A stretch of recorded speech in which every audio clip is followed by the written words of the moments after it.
Flight attendant ने चुपके से मुझे एक नैपकिन थमाया जिस पर लिखा था, पायलट वह नहीं है जो वह खुद को बता रहा है, मुझसे पीछे आकर मिलो, बात करनी है। मुझे तुरंत समझ आ गया कि उसने यह बात मुझे इसीलिए बताई थी क्योंकि मेरी गर्दन में सेना के डॉग टैग्स लटक रहे थे। मैंने नैपकिन को मोड़ा और अपनी जेब में रख लिया। तभी कप्तान की आवाज इंटरकॉम पर गूंजी। सुप्रभात दोस्तों, मैं कैप्टन हॉपकिंस बोल रहा हूँ। हम शिकागो की ओर जा रहे हैं और मौसम बिल्कुल साफ है, लेकिन कुछ गड़बड़ थी। मुझे यह अपनी हड्डियों तक महसूस हो रहा था। मैंने 2 मिनट इंतजार किया और सामान्य दिखने की कोशिश करते हुए विमान के पीछे की ओर चला गया। मुझे नहीं पता था कि वहाँ क्या मिलने वाला है। पीछे वही फ्लाइट अटेंडेंट खड़ी थी और उसके साथ एक आदमी था जिसने पुलिस का बैज दिखाया। उसने धीरे से कहा, अच्छा हुआ आप आ गए, मैं एक अंडरकवर पुलिस अधिकारी हूँ। फ्लाइट अटेंडेंट फुसफुसाई। मुझे शुरुआत से ही कुछ गलत लगा। मैं पिछले 6 सालों से कैप्टन हॉपकिंस के साथ उड़ान भर रही हूँ। मुझे ठीक नहीं पता क्या गलत है, लेकिन मैं इतना जानती हूँ कि कॉकपिट में बैठा आदमी हॉपकिंस नहीं है और हम गलत दिशा में उड़ रहे हैं। उसने मुझे फ्लाइट मैप दिखाया। ये विमान एक बंद पड़े सुनसान एयरपोर्ट की तरफ जा रहा है। मैंने नक्शे को गौर से देखा। मेरे शरीर में एड्रेनालिन दौड़ने लगा क्योंकि वह जगह विमान को दुर्घटनाग्रस्त करने के लिए बिल्कुल सही थी। अंडरकवर पुलिस अधिकारी बोला, पायलट केबिन के ऊपर एक खाली जगह है, मैं वहां चढ़कर छत के जरिए उनकी बातें सुन सकता हूँ। ये मेरा नंबर है। अगर तुम्हें लगे कि कुछ गड़बड़ चल रही है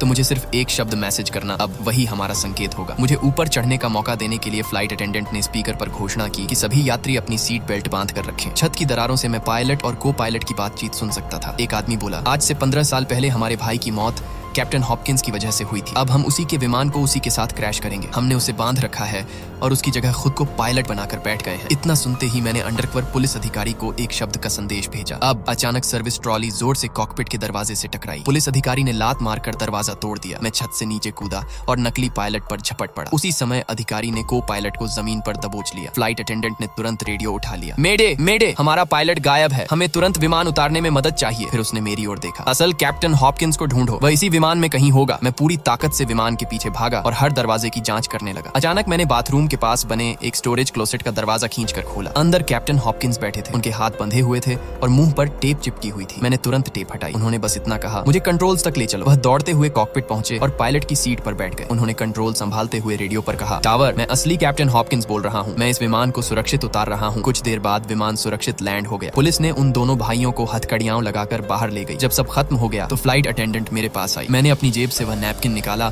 और उसकी ओर बढ़ाते हुए कहा, इस छोटे से कागज ने 200 लोगों की जान बचा ली। वह मुस्कुराई और नैपकिन वापस अपने हाथ में ले लिया।